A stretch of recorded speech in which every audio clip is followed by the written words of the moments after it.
What are you doing? No. Alright, film me. Why? Why are... So we just got out of eating at Cat Tracks,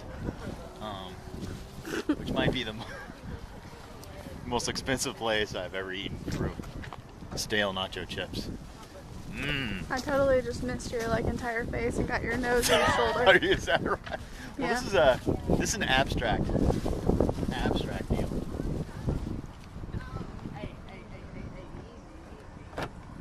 You gotta unlock it.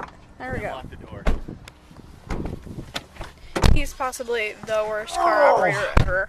I'm frozen and I really should have worn some warm clothes, but Oh, missed your face. I really gotta pay attention to where I'm shooting this thing. just lean back and you get a wider view. Yeah, but I forget to move the camera with you. Oh, well. So, I hold it still and then you move and I keep the camera where it was. Listen, you just need to get the shot, okay? Get my good side, which is my other side, I think. Yeah. Do you have a good side? Yeah, so we went. Did I say that? I'll bleep out the Cat Tracks thing. So we went to go eat at this place.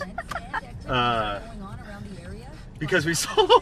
First, it started out with Heather seeing La Hacienda sign, and she broke out screaming, saying, "Oh my God, there's a La Hacienda in Manhattan." For the record, La Hacienda is really good.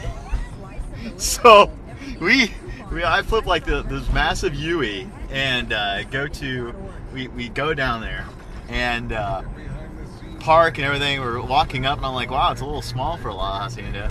Turns out, no, it's a clothing store or something. It's not a restaurant at all. Not my fault. But me being the opportunist, I saw another restaurant that was right next to it. So we went over there and we were sitting down, and then unbeknownst to me that the actual chefs of the place, Chef is a strong word. the cooks there, were sitting next to us, and I'm like, oh man, those loaded nachos look good. And he proceeded, the guy does, he's like, oh, the nachos, you want to know what's in them? And he told me the story of what's in them, and they sounded phenomenal. So of course I ordered them, and they made them pretty quick, but then they sat up on the shelf for 15 minutes? Yeah, probably 20. 20.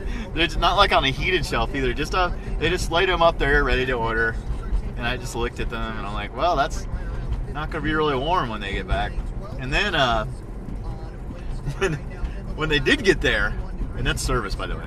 But Our waitress looked abused, too. Yeah, her waitress looked like she was been beaten. Like every time she goes in to get an order, And she was horribly awkward. She kept trying to grab at things, and she didn't know when was the right time to grab things. So then she just put it down and go away. Or she actually almost screamed a little bit when she reached across. Oh yeah, and she cursed in front of us. She did. I didn't hear that. What'd she say? She said the F word. She did. What'd she say? She was coming back with your salsa, and she said the F word. And then when she got there, she's like, "Oh, excuse my language." I thought the waitress was okay, but she was nice. She was not professional. But which is why she's a waitress in a bar. Would you stop? That's mean. It's That's true. Mean. It's not true. It's not true. She's just mean. So yeah, we get there and then Your we head's finally really huge, by the way. Oh, thank you. Yeah, We finally get there. as if that's a compliment. And chips are stale. Of course, I can't say anything because the chef guy, I don't want to hurt his feelings. He's right there.